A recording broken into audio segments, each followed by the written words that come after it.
नमस्कार दोस्तों, basic of mathematics में आप सभी का बहुत बहुत स्वागत है। अभी हम ज्यामिति चैप्टर सिखाने जा रहे हैं। जो भी बच्चे अपसेट कर रहे हैं प्लीज अपसेट ना करें, ज्यादा से ज्यादा क्लास अटेंड करें ताकि उनका जो भी मन में डाउट हो क्लियर हो सके। तो चलिए बोर्ड पर चलते हैं और समझने की कोशिश करें। ज्यामिति चैप्टर है ये। अगर आप एक बार सीख जाते हैं तो 3 4 5 6 7 8 9 10 11 12 साथ साथ अगर किसी कंपटीशन को अटेंड करते हैं तो 3 4 5 नंबर का 100% पूछा ही जाता है, चाहे आप कोई भी कंपटीशन अटेंड करें। और आप किसी भी बोर्ड से हो तो ज्यामिति चैप्टर से 40 से 45 नंबर हर एक बोर्ड में पूछा जाता है। बिहार बोर्ड हो, झारखंड बोर्ड हो, यूपी बोर्ड हो, छत्तीसगढ़ हो, चाहे कोई भी बोर्ड हो।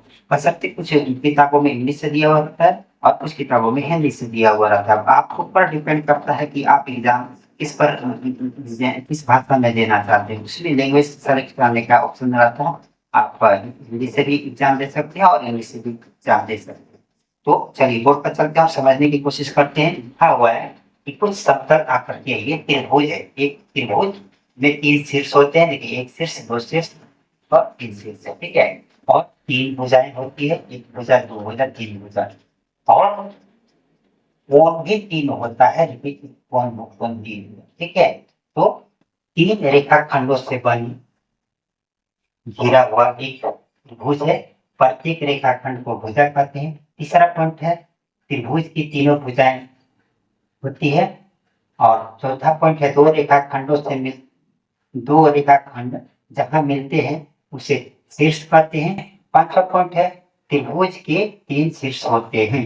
अब कहिएगा कि रेखाखंड तो आप पढ़ाए ही नहीं, तो रेखाखंड में क्या होता है, 2 बिंदु होता है, उसको मिला दिया जाता है सीधा सीधी, उसको रेखाखंड कहते हैं। रेखाखंड इस तरह से यहाँ पर बिंदु है और यहाँ पर बिंदु, इसका कुछ भी नाम हो सकता है, तो यहाँ पर प या यहाँ पर ए और बी, यहाँ पर भी एक रह सकता है ए सी, इस तरह से।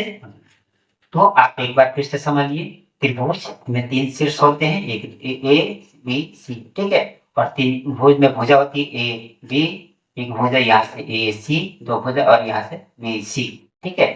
तो यहाँ पर उसी को लिखा गया साफ साफ अक्षरों में और डिटेल्स में जानकारी है कि 3 रेखाखंडों से घिरा एबीसी एक त्रिभुज है।